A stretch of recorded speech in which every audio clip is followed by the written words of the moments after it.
Here we go. 1, 2, 3. We want to welcome everybody to the Mom and Dad Talks, where our favorite two people are mom and dad. Just pray for the family. We're dealing with some situations here. Pray for my dad especially. COVID is something else, folks. And let me tell you, it's dangerous out there. But today, I got one of my favorite people on there. Happens to be my brother.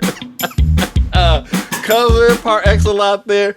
And today's subject is something personal between myself and my cousin, Carlin. And that is, let me read it. Oakwood Academy in Huntsville, Alabama. If you don't know, they're a Seventh-day Adventist Academy, and they had to forfeit a game because of their beliefs. They don't play on Friday nights or Saturdays. This game happened to be scheduled on a time where that was their worship time, and there was no allowance given. But they understood the risk, and they said we'll just forfeit. And it's a good team. That's the other problem. That people want to play against the best, and unfortunately, it didn't work out for them.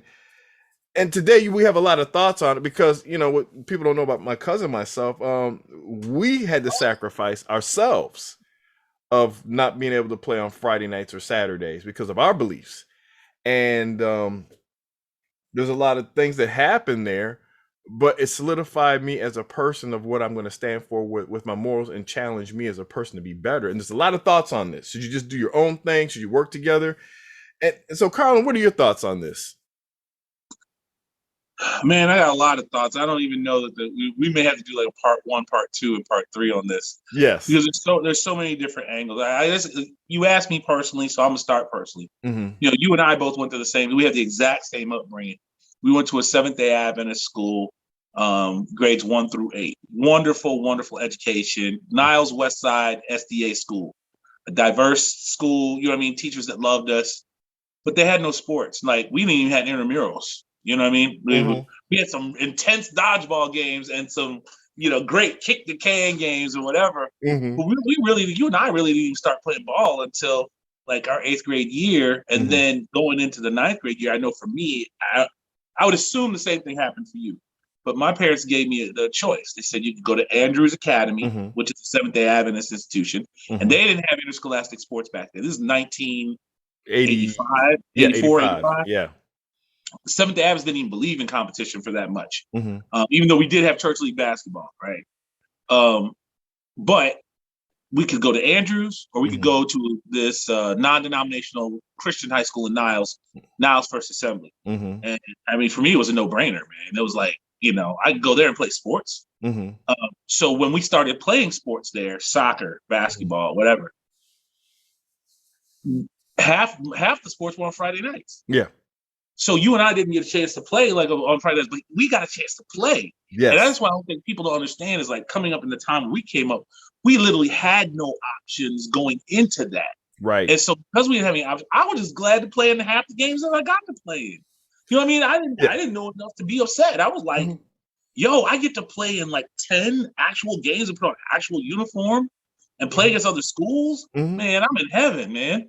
And so it really was never an issue for me. And I think that's part of that helped is because I had no expectations. Nobody owed me anything. You know what I'm saying? Mm-hmm. In fact, it's weird. Our soccer coach, Jim Horn, posted on Facebook like a few hours ago, mm-hmm. The world owes you nothing. And, the blah, blah, blah. It was probably more political than I took it. Yeah, but I was like, you're absolutely right. The world doesn't owe me squat. I'm mm-hmm. glad for what I get, but I'm gonna take everything else. Mm-hmm. So that's what I posted on there. But the bottom line is, I never struggled with it. Mm-hmm. Never struggled with the Sabbath, playing on the Sabbath, because mm-hmm. I was just grateful for what I had. You know what I'm saying? So this group coming up, like my son's been playing competitive ball since he was in kindergarten. Mm-hmm. You know what I mean? Now he's playing AAU ball. He's been in Final Fours. He's been, mm-hmm. In tournament games. And I didn't do that. We didn't do that until we got to high school. You know what I mean? Right. So, the expectation is that, he doesn't want to miss any games. But here's the other thing. He doesn't struggle with the Sabbath either. Because he's on the opposite end. Mm-hmm. He's got so much basketball in his hands. Mm-hmm. He's not missing anything. Yeah, like the kid's gonna by the end of this year. I was looking at some stuff. He will have played in over 50 regulation games. Wow, 50. Wow, that's a lot of When you games. combine AAU and school and Mm-hmm. tournament and all this other stuff, 50. Mm-hmm. I mean, you combine our junior and senior year, and I think that's about what we played in high school. So he doesn't have to play on that. He doesn't even Mm-hmm. talk about having to play on the Sabbath. Well, You know what I'm saying? mm-hmm. Well, I So mean, it depends on what you're missing. and you bring up a great point. I mean, because when we were coming up, yeah, we didn't have an option. I mean, it's kind of like, hey, good luck, right? And we were blessed to be able to have an opportunity. I mean, I really didn't have an option like you to tick between Andrews and First Assembly. My mom said that was not an option for me. You're So going to wait, First you Assembly. never had an option to go to Andrews? No, no, it's because my mom's experience. Oh, okay. Oh, she went there. Yeah, she went there. She had Well, an that's when they interesting were. experience. When she went there, they weren't even allowing blacks and whites to sit in the same side of the cafeteria. So she had a different experience, and because of that, she's Yeah. like, my son's not going there. And so basically, in essence, I mean, First Assembly was my only option, so I had to make the most out of it. And so when Okay. it came time to play basketball for me, it was different for me because my dad, because my dad wasn't raised an Adventist, so he played varsity basketball, he played varsity football, he played on Friday nights and stuff, and he basically told me, you're going to get cut because of your beliefs. There's no way they're going to get you on the team, and it was, and not that my dad didn't believe in me. I think he was trying to prepare me that, you know what, you're going to get cut. So Right. but you're not going to play on Friday nights or Saturdays either. Oh, so he told you that you're not going to play on Friday nights and Saturday. Oh, he told me flat out, you're not doing that, and not in my house. Oh, wow, I didn't know that. Yeah. My dad's like, that's not happening. So you just got to understand, if you do this, you make sure you tell them up front what it is. And so, when I went there, I told the coach, basically, if you cut me, I understand. I'm just happy to even try out for the team to see where I stack up. You know what I'm saying? Yeah. And then when the day came, God blessed, and I wasn't cut. But Todd, do you remember Brian Squire? Yes, he was cut. He was cut. He was one of our classmates. Yep. That went to West Side with us. Yep. And he went to my First Assembly as well. Loved basketball. Yes. Good ball player too. Yes. And by all means, probably should have made the JV squad. Should have. With us. But I believe the coach was, I don't know if it was Mr. Mallow at the time or Mr. Mallow. Our ninth grade. Yeah. He was very open and said, it's not that he's not good enough. It's that if we have 3 Seventh-day Adventists on the squad on Friday nights, we're really going to be shorthanded. Yes, that's exactly what he said. So for unfortunately for Brian, he was forced into a position where it was almost unfair to him because he was good enough to make the squad. Right. But he may have been a hair or two behind you and I in ability, but got cut basically for his beliefs. Exactly. You and I didn't get cut for our beliefs. We didn't get cut. Yeah. And so that's a different experience for him in the same school at the same time. And like I said, it's another perspective. I mean, you want to give a child that they have the ability, the opportunity. You know what I'm saying? And so I don't discredit, I can understand both sides of it, right? But you bring up a great point. My man never had an opportunity to play him before crowds, to play with official refs, not those jackleg refs you get from those other leagues. You know what I'm saying? I mean, the $15 refs. I mean, in fact, $15. I mean, we're going to have to make a part 2 on this one, Carl. We are going to think of, because there's so much we can talk about here, and we have so little time. But I think let's give the people a background though, because we're jumping right into it. And the bottom line is national news that Oakwood Adventist Academy, high school, plays in the Alabama High School Athletic Association. Big time. They didn't join until 2017. And they really haven't had teams good enough to advance in the tournament. And this is their best team ever. And they were made to, I guess it's the regional quarterfinals or whatever it is. Huge. Yeah, it's big. And the game was scheduled to be at 4:30 last Saturday. And sunset to like 5:20 or something like that. So they asked if they could switch with the 7:45 game. And the commissioner said no. Right. And Oakwood called their opponent, and they called the other schools who were in that 7:45 slot. So essentially they needed 3 teams to consent. And all 3 teams were like, yeah, it's cool. We'll switch with you. Yeah. And the commissioner still said no. And so So there was a lot of that. They were on CNN. They were on all the news outlets, AP Newswire. Like, all they took a stand for their beliefs. Seventh-day Adventists. They got treated so badly. Blah blah blah blah blah. And then the letter came out from the governor to the commissioner a couple of days ago. Yeah. And finally, the commissioner responded and told them what their stance was. Yeah. What happened was, whoever the administrator was at Oakwood in 2017 signed a contract with the AHSAA and said, we will not forfeit or cancel tournament games based on schedule. So actually, they were in violation of a contract that they signed. They didn't know what they were doing. Right, and that's the whole point. They were taken advantage of. I don't know if they were taking advantage of as much as they didn't handle their business, man. You got to read the contract. Well, that's true. That's true. I think they were probably desperate to get in because they were like, okay, we want to compete, right? But you have to know what the parameters are that you're competing under. So at FH Jenkins, where I was athletic director for 9 years, we were in the Middle Tennessee Athletic Conference. We've been to the Final Four 3 of the last 5 years. It is not guaranteed that the conference will work with us. So every time we step onto the court in the tournament, they say that, if we can work with you, we will, but we don't have to. We're not mad. But because we're Seventh-day Adventists, and we know that at some point in time, we're gonna have to walk away. And I'm gonna take the other side for this standpoint, just for this conversation, right? What I understand is that your conference said we will try to work with you if we can. I get that. OH, the whatever the conference is for Alabama, it was worked out. They just didn't want to be workable. And well, there's some nuance to that. Yeah. If you're the commissioner and everybody else is working it out behind your back, how are you going to feel when they bring it to you? I wouldn't feel. We called all the other school, all the schools banded together, and we decided we're going to change the time.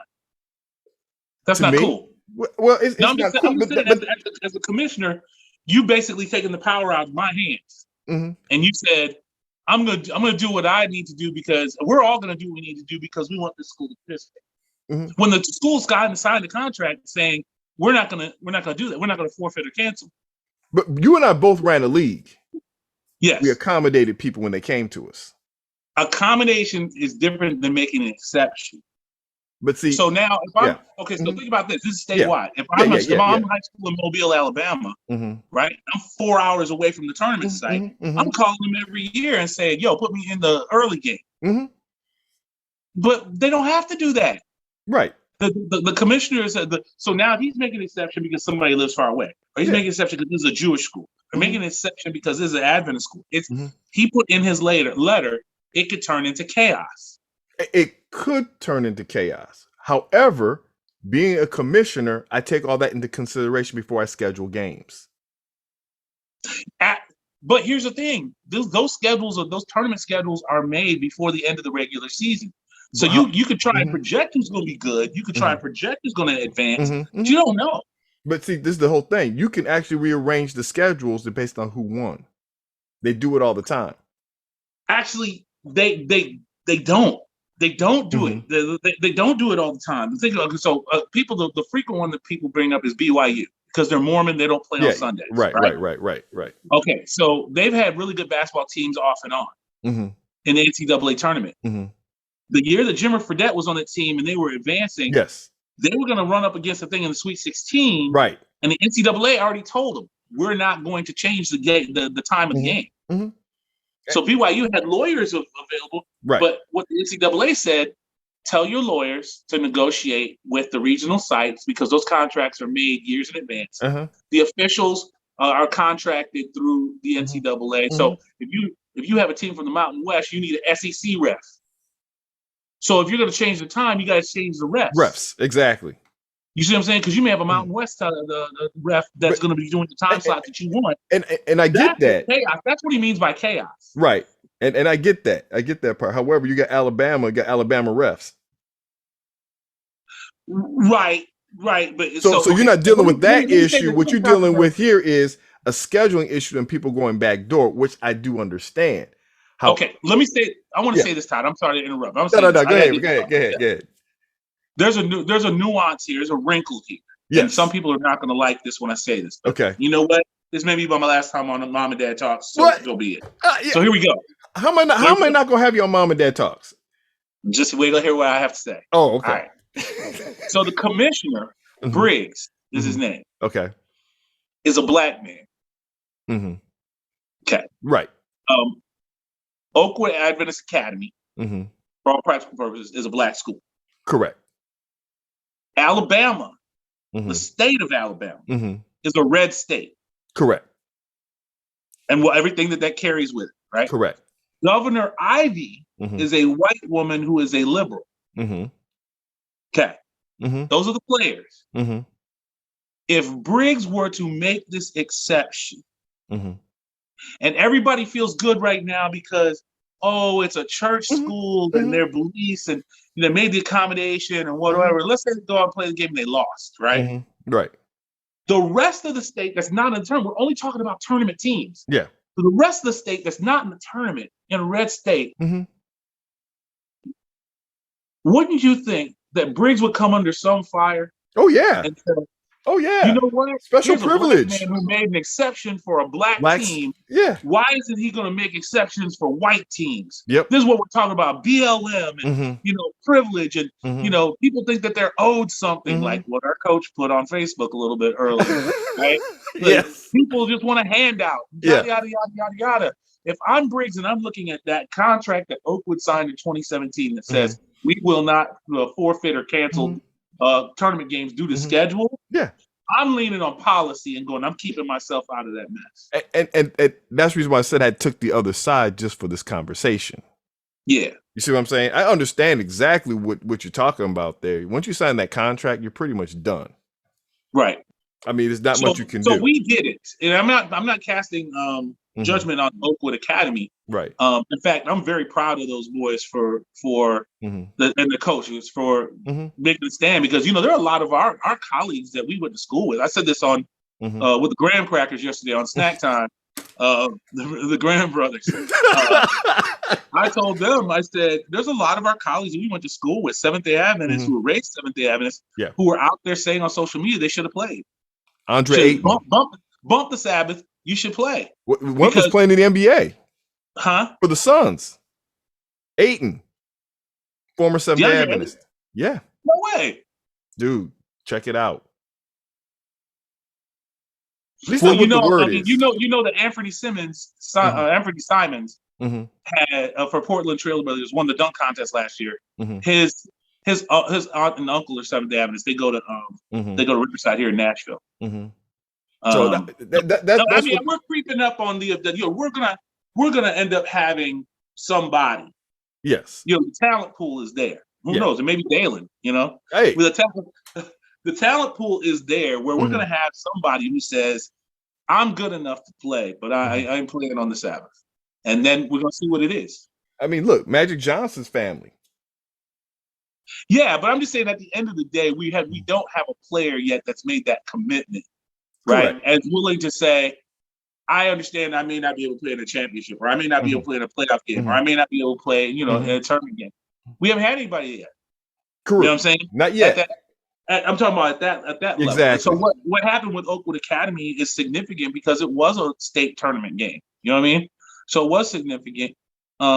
And it's not to say that anybody who plays on the side, I don't actually judge people. Here's where the rubber meets the road for me. And I got into it with one of our former guys from Oakwood, Reggie Smith. Right? You remember Reggie, right? Played with us over from Connecticut. Talented athlete. He claims that I shouldn't say he claims, that sounds bad.